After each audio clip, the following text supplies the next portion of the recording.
Today we are going to discuss congruence modulo. जो मेरा previous lecture भी इसी का था, कॉन्ग्रुएंस मॉडुलो का। आपको हम उसमें मॉडुलो सिस्टम सिखाए थे, आपको एडिशन मॉडुलो और मल्टीप्लिकेशन मॉडुलो, ये सारे कॉन्सेप्ट सिखाए थे, कंपोजिशन टेबल सिखाए थे। आज आपको हम फिर से आपको कॉन्ग्रुएंस मॉडुलो का हम कॉन्सेप्ट को आपको अप टू डेट करेंगे और इसके प्रॉपर्टी को, इसका बहुत सारा प्रॉपर्टी है, इसका प्रॉपर्टी जो है इसके अपने व्यू से हम अपनी प्रॉपर्टी को हम पढ़ाने वाले हैं कॉन्ग्रुएंस मॉडुलो का। सबसे पहला है क्या, इसको हम लोग जैसे इसको कोई जैसे अभी आपको हम जैसे रिफ्लेक्सिव प्रॉपर्टी बताएंगे, सिमेट्रिक बताएंगे और ट्रांजिस्टिव पता होना चाहिए आपको। कॉन्ग्रुएंस मॉडुलो हमेशा ट्रांजिस्टिव प्रॉपर्टी का होता है, ठीक है, ट्रांजिस्टिव रिलेशन शो करता है। तो ट्रांजिस्टिव मतलब आपको पता होगा, ट्रांजिस्टिव वही करेगा जो रिफ्लेक्सिविटी शो करेगा, सिमेट्रिक करेगा। तो आप सॉरी, ये जो है ये इक्विवेलेंस रिलेशन शो करता है। तो आपको इक्विवेलेंस रिलेशन के लिए आपको क्या होना चाहिए, रिफ्लेक्सिव होना चाहिए, सिमेट्रिक होना चाहिए और ट्रांजिस्टिव। तो ये तीनों को हम बताएंगे। पहला आपको रिफ्लेक्सिव प्रॉपर्टी, सिमेट्रिक प्रॉपर्टी और आपका ट्रांजिस्टिव प्रॉपर्टी। तो फिर अब तीनों लेके चलेंगे तो ये इक्विवेलेंस रिलेशन शो करता है पहला। दूसरा हम इसका एडिशन रूल बताएंगे, मल्टीप्लिकेशन रूल बताएंगे, एडिशन रूल, कैंसिलेशन रूल बताएंगे, एक्सपोनेंट रूल बताएंगे। ये सारे हम प्रॉपर्टी को हम डील करेंगे इसका कॉन्ग्रुएंस मॉडुलो में।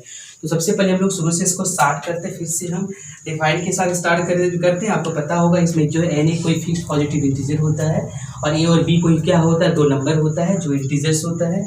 और ये जो है उसके बाद हम लोग ये कंडीशन होता है कि एन जो है एन से अगर हम लोग डिवाइड करेंगे माइनस बी को तो हमेशा कंप्लीटली कटना चाहिए, रिमाइंडर क्या होना चाहिए, जीरो होना चाहिए, तब वो कॉन्ग्रुएंस मॉडुलो कहलाता है, अदरवाइज कॉन्ग्रुएंस मॉडुलो नहीं कहलाता है।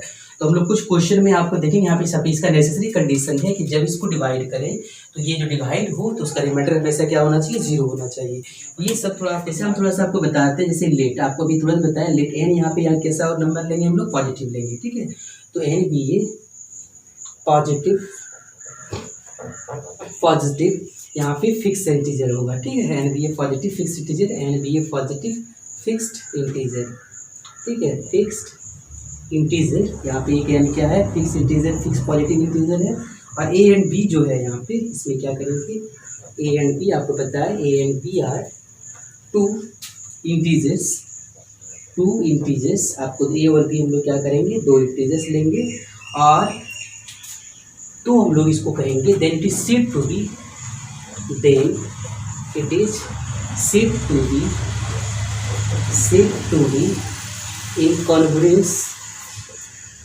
B in congruence modulo N, said to be congruence. आपको पढ़ाए थे हम, इसको फिर से आपको अप टू डेट करा देते हैं, मॉडुलो एन। तो कब कहेंगे, इफ आपको पता होना चाहिए जब डिवाइड करें किसको, एन से, किसको, ए माइनस बी को, तो क्वेश्चन तो आएगा, मान लेते क्वेश्चन क्या आएगा और रिमाइंडर क्या आएगा आपका, हमेशा रिमाइंडर क्या होगा आपका, जीरो होना चाहिए, ठीक है। ये चीज़ हमेशा आपको याद रखना चाहिए। और आपको इसको हम लोग रिप्रेजेंट कैसे करेंगे, a is congruent to b modulo n, ठीक है, इसको ये पढ़े। तो हम लोग का ये कंडीशन हम लोग को याद रखना पड़ेगा। ये आपको अभी जो बताए, जो एन जो होगा हमेशा ए माइनस बी, ये जो सिंबल है डिवाइड का है, आपको ऐसा ही भी आपको बता रही है, एन जो है हमेशा डिवाइड करना चाहिए ए माइनस बी को विदाउट रिमाइंडर, मतलब रिमाइंडर इक्वल्स टू जीरो होना चाहिए। तो हम एक फॉर्मूला अप्लाई करते हैं यहाँ पे, आपको पता होगा कि यहाँ पे क्वेश्चन हम लोग के ले लिए हैं, तो आपको पता होगा डिविडेंड इक्वल्स टू क्या होगा फॉर्मूला, डिविडेंड इक्वल्स टू होगा division into, dividend equals to होता है आपका division into quotient plus remainder होता है, ठीक है। Division into quotient plus remainder होता है। तो हम लोग क्या करते हैं, डिविडेंड का वैल्यू कितना देख लीजिए आप, डिविडेंड का वैल्यू जो है आपका ए माइनस बी है, तो इसको हम लोग लिख देते हैं ए माइनस बी। और डिवीजन का वैल्यू क्या लिए हैं हम लोग, डिवीजन का वैल्यू जो है एन है और क्वोशिएंट का क्या लिए के है, रिमाइंडर क्या है आपका, रिमाइंडर है आपका जीरो, ठीक है। तो हम लोग यहाँ से क्या लिख सकते हैं, यहाँ से हम लोग लिख सकते हैं ए माइनस बी जो है वो क्या होगा, एन इंटू के का होगा। तो यहाँ से हम लोग एक ऐसा रिलेशन बना लेंगे, ए इक्वल्स टू यहाँ पे पी प्लस क्या होगा, एन की भी होगा। ये आपको भी थोड़ा ध्यान रखना चाहिए आपको। यहाँ पे आपको हम बताते हैं क्या क्या चीज़ है, ए और बी क्या है आपका, इंटीजर्स है, ये आपका है ए और बी क्या आपका इंटीजर्स है। और एन जो है यहाँ पे, एन क्या है आपका, एक पॉजिटिव इंटीजर है, एन इज पॉजिटिव इंटीजर। और ये जो है आपका यहाँ क्या है, ये क्वेश्चन, ये आपका यहाँ पे क्या है, क्वेश्चन। तो आपको ये चीज़ आपको हमेशा याद रखना चाहिए कि जो होगा क्वेश्चन होगा, ये चीज़ हमेशा याद रखना। ये कंडीशन, इसकी कंडीशन क्या होगा, रिमाइंडर ऑलवेज जीरो। आपको ए माइनस बी का जो घटानेंगे और एन से डिवाइड करेंगे और अगर वो वैल्यू अगर रिमाइंडर जीरो हो जाए तो समझ जाएंगे हम लोग क्या होगा, वो कॉन्ग्रुएंस मॉड्यूलो में होगा, अदरवाइज हम लोग कॉन्ग्रुएंस मॉड्यूलो उसको नहीं बोलेंगे। सबसे पहले हम लोग क्या करते हैं, एक दो चेक करते हैं, ठीक है, एक दो हम चेक करते हैं ताकि वो ट्रू है सबसे पहले कि कॉन्ग्रुएंस मॉड्यूलो कौन सा एग्जिस्ट करेगा, कौन सा एग्जिस्ट नहीं करेगा। ये आपको हम बताए भी थे और ये आपको प्रीवियस लेक्चर से भी आप कर सकते हैं। तो यहाँ पे सबसे पहला जो है, सबसे पहले हम यहाँ पे लेते हैं क्वेश्चन, जैसे एक एग्जाम्पल लेते हैं। सबसे पहला एग्जाम्पल है कि एक जो है is 18 is congruence modulo of 12 modulo congruence to 12 modulo, मान लेते हैं यहाँ पे कितना है 3 है, ये है आपका। तो सबसे पहले आप देखते हैं ये क्या है आपका, कौन सा नंबर है आपको पता होगा, ए है, ये क्या आपका बी है और ये क्या है आपका एन है। तो अभी आप तुरंत आपको बताए थे एन से हम लोग क्या डिवाइड करेंगे, किसको करेंगे, ए माइनस बी से, रिमाइंडर क्या होना चाहिए, 0 होना चाहिए। तो हम लोग देखते हैं एन का वैल्यू कितना हम लोग का है 3 है, 3 से डिवाइड करेंगे ए माइनस बी को, मतलब 18 माइनस क्या होगा 12 होगा। तो यहाँ से हो जाएगा कितना 3, 18 माइनस 12 मतलब 6 होगा, 3 टू 6, इसका मतलब रिमाइंडर 0 आ गया। तो रिमाइंडर 0 का मतलब यहाँ पे क्या हो, ये ट्रू हो, ठीक है। तो लिख सकते हैं यहाँ पे 18 इज कॉन्ग्रुएंट टू 12 मॉड्यूलो 3, ये आपका ये क्या है ट्रू है, ठीक है, ये आपका ट्रू है, ठीक है, ये आपका करना है। जैसे आपका दूसरा एग्जांपल हम देखते हैं, दूसरा एग्जांपल है 16 क्या है, is 16 is congruent to 5 modulo 4, ये आपको देखना है कि ये सही है कि नहीं है। सबसे पहले आप देखिए वैसे ही ये क्या आपका ए है, ये आपका क्या है डी है, ये क्या है आपका एन है। तो यहाँ से आप देखिए, यहाँ से ये और डी, तो सबसे पहले क्या करेंगे, एन से डिवाइड करते हैं, एन से डिवाइड करेंगे यहाँ पे। तो सबसे पहले क्या होगा यहाँ पे, सबसे पहले यहाँ पे हम लोग रखेंगे, तो यहाँ से ये, तो यहाँ से ए का वैल्यू कितना है 16 है, बी का वैल्यू 5 है और एन का वैल्यू 4 है। तो ए का वैल्यू हम लोग का कितना आ गया 16 है, तो हम लोग एन से डिवाइड करेंगे किसको, ए माइनस बी से। तब देखते हैं विदाउट रिमाइंडर आना चाहिए, तो 4 है और ये कितना 16 माइनस 5, तो ये कितना होगा आपका 4 इंटू 16 में 5 जाएगा कितना, तो हो जाएगा 11 हो जाएगा। और ये अगर हम लोग डिवाइड करेंगे तो ये रिमाइंडर आ गया 3, इसका मतलब ये होगा ये 0 का इक्वल नहीं है, इसका मतलब ये फॉल्स है, ठीक है। तो इसको लोग लिख सकते हैं ए इज कॉन्ग्रुएंट टू 5 मॉड्यूलो 4, ये आपका क्या है फॉल्स है, ये आपका ट्रू नहीं है। तो आपको ये थोड़ा सा ध्यान रखना पड़ेगा कि कौन सा कॉन्ग्रुएंट मॉड्यूलो एग्जिस्ट कर रहा है, कौन सा नहीं कर रहा है। एक और हम बताते हैं, तीसरा बताते हैं आपको, जैसे 3 नंबर है, एक 13 है, यहाँ मान लेते ये 13 है और आप एक है 5 है और ये है मॉड्यूलो 2 है। तो आपको देखते हैं सबसे पहले जो है लॉजिक हम सीखते हैं उसी लॉजिक से, और आपको ऐसा भी बना सकते हैं आप, जैसे डायरेक्ट आपको जो लॉजिक जो नेसेसरी कंडीशन बताएं, ये एन क्या होना चाहिए, ए माइनस बी को क्या करना, डिविजिबल करना चाहिए पूरी को।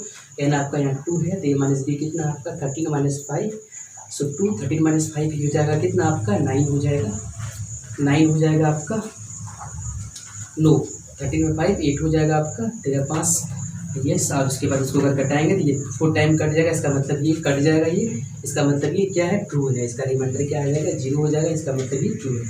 तो आपको ये थोड़ा देखना है कि आपको कौन सा ट्रू होगा कौन सा फॉल्स होगा, ये आपको समझना चाहिए, ठीक है। नेक्स्ट हम लोग जो है इसमें कुछ क्वेश्चन आपको प्रैक्टिस कर सकते हैं खुद से, आप इसको कुछ क्वेश्चन आपको प्रैक्टिस कर सकते हैं, कौन सा ट्रू है कौन सा फॉल्स है, ताकि आपको समझ में ये बात आ जाए कि कॉन्ग्रुएंस मॉड्यूलो कब एग्जिस्ट करता है, कब एग्जिस्ट नहीं करता है, ठीक है। तो सबसे पहला अब इसको हम लोग नेक्स्ट टॉपिक में हम लोग बढ़ेंगे, नेक्स्ट कॉन्ग्रुएंस मॉड्यूलो का रिलेशन हम लोग बढ़ेंगे, इसका जो प्रॉपर्टी है, सबसे पहले इसकी प्रॉपर्टीज हम लोग पढ़ते हैं। तो सबसे पहले प्रॉपर्टीज, तो इसकी पहला प्रॉपर्टीज ऑफ, लिखते हैं अगला टॉपिक है प्रॉपर्टीज ऑफ कॉन्ग्रुएंस मॉड्यूलो, ठीक है, properties of congruence modulo, properties of congruence modulo, ठीक है। तो सबसे पहले इसको कोई ऐसा रूल नहीं है आपका ये प्रॉपर्टी होता है, हम उसको फंक्शन के रिगार्डिंग इसका प्रॉपर्टी को अपना उसको डाल के पढ़ा रहे हैं आपको, ताकि आपको अच्छा से उसका नाम अगर अच्छी सी आपको हो जाए कि आप रिफ्लेक्सिव प्रॉपर्टी, आपको कोई किस बुक में आपका ऐसा इशू नहीं मिलेगा कि इसका रिफ्लेक्सिव प्रॉपर्टी क्या होता है, सिमेट्री क्या होता है। तो आपको एक वैसे ही आपको बताते हैं, जैसे कि सबसे पहले रिफ्लेक्सिव प्रॉपर्टी आपको करते हैं, तो आपको पता होना चाहिए रिफ्लेक्सिव मतलब क्या होता है। रिफ्लेक्सिव रिलेशन के लिए आपको पता होगा आपको कि खुद बाई खुद का एलिमेंट का रिलेशन खुद बाई खुद से रिलेशन होता है, ठीक है। जैसे हम मान लेते हैं ए अगर कॉन्ग्रुएंट टू ए है और ये मॉड्यूलो एन है, ये है मॉड्यूलो एन है, तो आपका यहाँ से जो होगा ये आपका एग्जिस्ट करेगा, एन इंटू ए माइनस ए होगा। तो यहाँ से हम लोग एन को अगर डिवाइड करेंगे 0 होगा, तो यहाँ से आपका रिमाइंडर क्या आ जाएगा आपका, अगर आपको पता होना चाहिए आपका एन यहाँ पे क्या होगा आपका एन, ये ए का वैल्यू कितना है आपका, मान लेते ए का वैल्यू हम लोग यहाँ पे ए माइनस ए मतलब क्या होगा, यहाँ पे 0 लिख देते हैं, यहाँ पे ए माइनस ए, आपको एन माइनस ये होगा एन से 0 ये आएगा। आपको पता होगा एक यूक्लिड डिवीजन लेमा, आपको क्लास 10 का चीज़ है ये। यूक्लिड डिवीजन लेमा बोलता है कि अगर कोई नंबर से हम लोग 0 से डिवाइड करेंगे तो उसका रिमाइंडर सबसे पहला जो है उसका कंडीशन क्या होगा, रिमाइंडर ऑलवेज क्या होगा आपका, वो 0 होगा। ठीक है, तो रिमाइंडर वहाँ पे क्या होगा इसका 0 होगा, तो ये क्या होगा आपका, ये एग्जिस्ट करेगा। So by EDL you can say here EDL, इसका ईडीएल से यूक्लिड डिवीजन लेमा से जो है इसका रिमाइंडर क्या होगा, 0 होगा। जैसे हम इसका काउंटर एग्जांपल देते थे, एक हम काउंटर एग्जांपल देते हैं, सपोज यहाँ पे अगर ऐसा है एक रिफ्लेक्सिव प्रॉपर्टी, जैसे 5 कॉन्करेंट टू 5 मॉडुलो 3। ठीक है, तो आपको देखिए सबसे पहले क्या है यहाँ से 3 करेंगे तो एन का यहाँ 3 होगा, एन यहाँ पे हम लोग क्या करेंगे 3 होगा, यहाँ पे डिवाइड करेगा 5 माइनस 5 तो 3 डिवाइड 0, तो आपको पता होना चाहिए, अभी आपको बताएं तो ये क्या आपका ट्रू है, ये आपका ट्रू है, ये मतलब एग्जिस्ट करेगा आपका। नेक्स्ट अगर 6 कॉन्करेंट टू 6 अगर लें मॉडुलो 4 लें, तो अगर आपको भी पता होना चाहिए, बाई डीएल से कर सकते हैं 4 6 माइनस 6, तो यहाँ पे 4 डिवाइड 0, यहाँ से हम लोग क्या करेंगे इसका रिमाइंडर 0 हो जाएगा, तो ये भी क्या आपका ट्रू है। तो आपको काउंटर एग्जाम्पल से आपको बता दिए कि ये कैसा जो है, ये कैसा क्या होता है रिफ्लेक्सिव प्रॉपर्टी। ठीक है, तो रिफ्लेक्सिव प्रॉपर्टी हमेशा आपको याद रखना है कि रिमाइंडर क्या करते हैं, सेम नंबर का सेम से रिलेशन हम लोग को बढ़ेगा, तो ये चीज़ हमेशा आपको याद रखना चाहिए। ठीक है, नेक्स्ट हम लोग बढ़ते हैं सिमेट्रिक प्रॉपर्टी। नेक्स्ट प्रॉपर्टी हम लोग डील करते हैं सिमेट्रिक प्रॉपर्टी क्या होता है। सबसे पहला जो है इसका 7-8 प्रॉपर्टी होता है, आपको हम थोड़ा अलग अलग करके बताएंगे। ट्रांजिस्टिव को वैसे हम डायरेक्ट ट्रांजिस्टिव बता सकते थे, लेकिन इक्विवेलेंस बता सकते थे, लेकिन हम उसको नहीं कर रहे हैं आपको। सबसे पहला है सिमेट्रिक प्रॉपर्टी क्या होता है। ठीक है, सिमेट्रिक प्रॉपर्टी, तो सिमेट्रिक प्रॉपर्टी आपको पता होगा।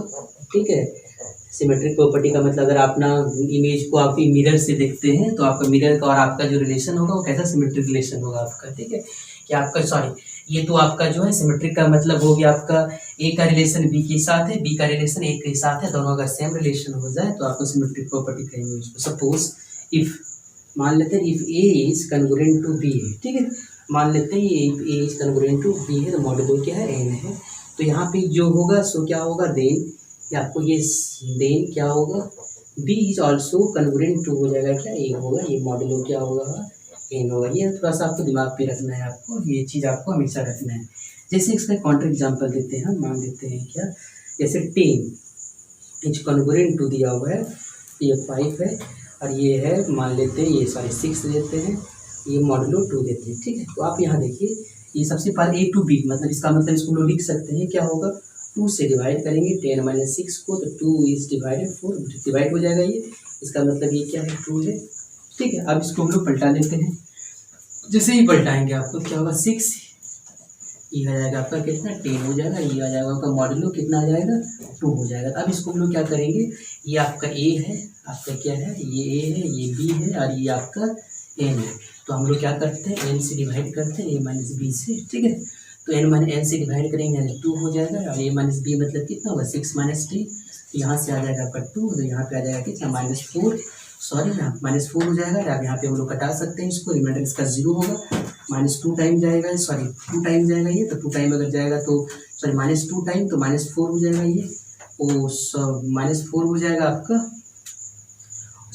ये हमको चाहिए 1 मिनट 2 टाइम अगर इसको हम लोग ले जाएंगे तो यहाँ पे हो जाएगा क्या 2 2 4 हो जाएगा, और ये आपको सबस्ट्रेट करेंगे क्या आ जाएगा 0 हो जाएगा। तो ये आपको थोड़ा सा याद रखना होगा, जैसे 2 से अगर लाएंगे तो 2 से हो जाएगा, 2 2 से 4 हो गया, +4 -4 ये रिमाइंडर इक्वल टू 0 हो गया, इसका मतलब दोनों सेटिस्फाई कर रहा है।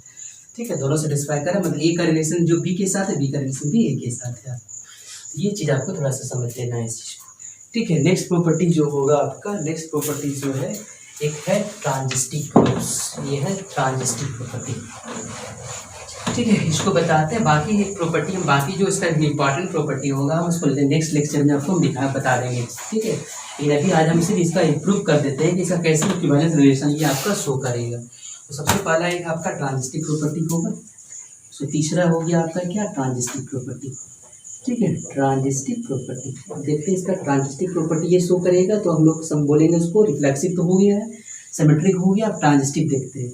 कि मान लेते हैं, अगर आप suppose if A is congruent to b modulo a, अगर मान लेते हैं ये है, और अगला है b is congruent to c modulo m, ये है, तो यहाँ पे क्या होगा, ये इम्प्लाइज क्या करेगा, ये इम्प्लाइज करेगा कि ए बी का रिलेशन है, बी सी का रिलेशन, तो यहाँ पे हम लोग का होगा ए और सी भी क्या होगा, कॉन्ग्रुएंस मॉडुलो में होगा मॉडुलो ए। हम इसको एक काउंटर एग्जांपल दे देते हैं आपको, ठीक है, इसका काउंटर एग्जांपल दे देते हैं आपको। काउंटर एग्जांपल मतलब जैसे देखिए आप, जैसे ये 8 है ना, 8 इज कॉन्ग्रुएंट टू 4 मॉडुलो 8, ये दे दिए हम मॉडुलो 2। नेक्स्ट हम ले लेते हैं यहाँ पे 4 और यहाँ पे लिख देते हैं हम 2 मॉडुलो क्या ले लेते हैं 2। अब हम लोग को दिखाना है कि 8 और 2 का भी रिलेशन होगा, ठीक है, हम लोग ये दिखाना, प्रूव करना है, टू प्रूव और टू वेरीफाई हम लोग को क्या करना, 8 जो होगा 2 मॉडुलो में ये शिफ्ट करेगा। सबसे पहले आप देख लीजिए, आप समझ सकते हैं पहला जो होगा, जैसे अगर इसको हम लोग लेते हैं 8 इज कॉन्ग्रुएंस को, ये तो है ही, आप देख लीजिए इसको, तो अगर इसको हम लोग लिख सकते हैं 2 डिवाइड क्या होगा 8 माइनस 4, यस, तो यहाँ पे क्या होगा 2 डिवाइड 4, यस ट्रू होगा, ये तो ट्रू है आपका। और नेक्स्ट है 4 कॉन्ग्रुएंट टू 2 मॉडुलो क्या है आपका 2, तो यहाँ पे क्या हो जाएगा 2 4 माइनस 2, तो यहाँ से देख लीजिए 2 2 ये आ गया, 2 से 2 कट जाएगा, इसका मतलब ये भी क्या है 2 है, मतलब दोनों तो कॉन्ग्रुएंट मॉडुलो है ही। अब हमको प्रूव करना है 8 से 2, अब हम लोग को लिखना है 8 से 2, मतलब 8 कॉन्ग्रुएंट टू 2, तो यहाँ से हम लोग लिख सकते हैं 8 इज कॉन्ग्रुएंट टू 2 मॉडुलो क्या है 2, तो यहाँ से हम लोग लिख सकते हैं इसको 2 डिवाइड 8 माइनस 2, 2 डिवाइड 6, तो 2 से अगर कटेंगे यहाँ कितना आ जाएगा 3 हो जाएगा, तो ये आपका ट्रू होगा। तो आपको हम लास्ट में एक कंक्लूजन लिख देते हैं कि ये जो है कॉन्ग्रुएंस मॉडुलो जो होगा वो हमेशा क्या होगा, एक इक्विवेलेंस रिलेशन होता है। तो ये चीज़ आपको दिमाग पे आपको रखना है, ये हमेशा इक्विवेलेंस रिलेशन होता है, ठीक है, ये आपको ये आज भी इसको बता दिए नॉट, ठीक है, इसमें लिख दीजिए आप कॉन्ग्रुएंस मॉडुलो